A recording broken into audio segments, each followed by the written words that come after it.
নমস্কার, দুনিয়াদারিতে আপনাদের সকলকে স্বাগত। আপনাদের সঙ্গে আমি সোনিয়া।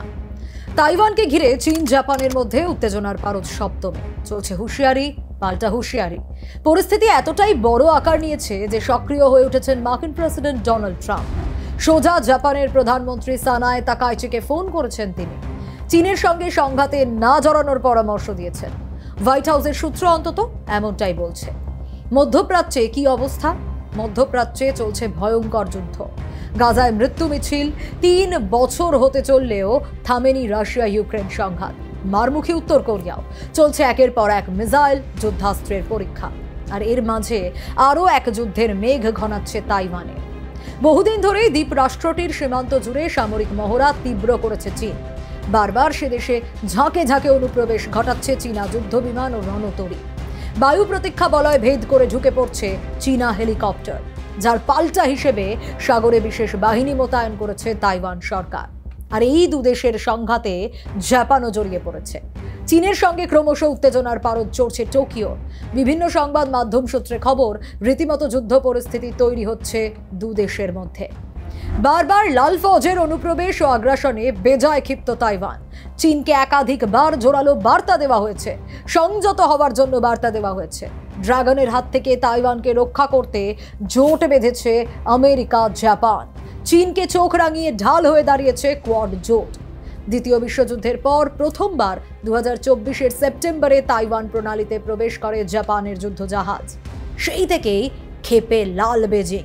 কিন্তু এবার আগুনে ঘি পড়েছে জাপানের প্রধানমন্ত্রী তাকাইচির একটি মন্তব্যে। 7ই নভেম্বর তাকাইচি পার্লামেন্টে দাঁড়িয়ে সাফ বলে দেন, চীন যদি তাইওয়ানে হামলা চালায় তাহলে জাপানের অস্তিত্ব বিপন্ন হয়ে পড়বে। সেক্ষেত্রে বাধ্য হয়েই টোকিওকে মার্কিন সেনার সঙ্গে মিলে সামরিক পদক্ষেপ করতে হবে। এই মন্তব্যেরই কড়া সমালোচনা করে বেজিং বিবৃতি দেয়।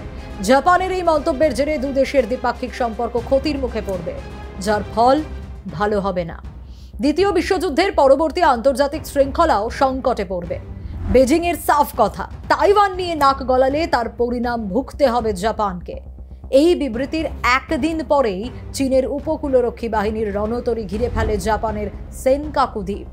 যদিও পরে তারা সরে যায়, যা মোটেই ভালোভাবে নেয়নি টোকিও। বহুদিন ধরেই ড্রাগনের আগ্রাসনে কোণঠাসা তাইওয়ান।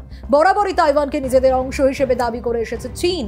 বেজিংয়ের ক্ষমতার হ্রাস শি জিনপিংয়ের হাতে আসার পর থেকেই আরও আগ্রাসী হয়ে উঠেছে কমিউনিস্ট দেশটি। একাধিকবার জোর করে তাইওয়ান দখলের কথাও বলেছেন প্রেসিডেন্ট জিনপিং। তারপর থেকেই আরও সতর্ক হয়ে গিয়েছে তাইওয়ান। লাল ফৌজের হামলা ঠেকাতে সামরিক বাহিনীকে অত্যাধুনিক হাতিয়ারে সাজিয়ে তুলছে তাইপে। দ্বীপরাষ্ট্র হওয়ার সুবাদে সমুদ্রে চীনকে রুখে দিতে সেখানে তৈরি হচ্ছে অত্যাধুনিক সাবমেরিন বাহিনী। পাশে রয়েছে কারা? আমেরিকা ও জাপান। এই অবস্থায় তাইওয়ানকে কেন্দ্র করেই জাপানের সঙ্গে সংঘাতের আবহ তৈরি হলো চীনের। পরিস্থিতি এতটাই গুরুতর হলো যে চীন জাপানের সামরিক শক্তি নিয়ে কাটাছেঁড়া শুরু হয়ে গেছে আন্তর্জাতিক মহলে। চীনের নৌবহর গোটা বিশ্বকেই আকর্ষিত করে। সম্প্রতি মার্কিন প্রতিরক্ষা দপ্তরই জানিয়েছিল চীনের নৌসেনাই পৃথিবীর মধ্যে নাকি সর্ববৃহৎ। তবে সব মিলিয়ে 370টি রণতরী রয়েছে বেজিংয়ের। 2030-এর মধ্যেই সেই সংখ্যা বেড়ে 435 হবে। এর মধ্যে সাবমেরিনের সংখ্যা 60। অথচ এর অর্ধেকের কম সাবমেরিন নিয়েই জাপান চাপে রেখেছে কাকে? চীনকে। গ্লোবাল ফায়ার পাওয়ার ইন্ডেক্স 2025 অনুসারে জাপানের কাছে রয়েছে মাত্র 24টি সাবমেরিন, যা চীনের সাবমেরিনের সংখ্যায় অনেক কম। তাছাড়া জাপানের কোনো সাবমেরিনই পারমাণবিক শক্তি দ্বারা চালিত নয়। এদিকে চীনের 12টি পারমাণবিক শক্তিচালিত সাবমেরিন রয়েছে, কিন্তু তাও চীনের থেকে জাপান এগিয়ে।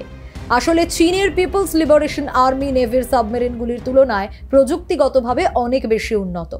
জাপানের মেরিটাইম সেলফ ডিফেন্স ফোর্সের সাবমেরিন, জাপানের ডিজেল চালিত সোরইউ, নতুন ধরনের ওরি গোত্রের সাবমেরিন উন্নত সেন্সরযুক্ত।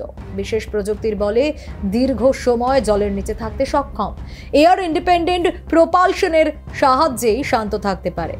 ফলে আত্মগোপন করে থাকাটা অনেকটা সহজ হয়ে যায়। ফলে পরিস্থিতি এখন কোন ভয়ানক রূপ নেয় সেদিকেই নজর আন্তর্জাতিক বিশেষজ্ঞদের।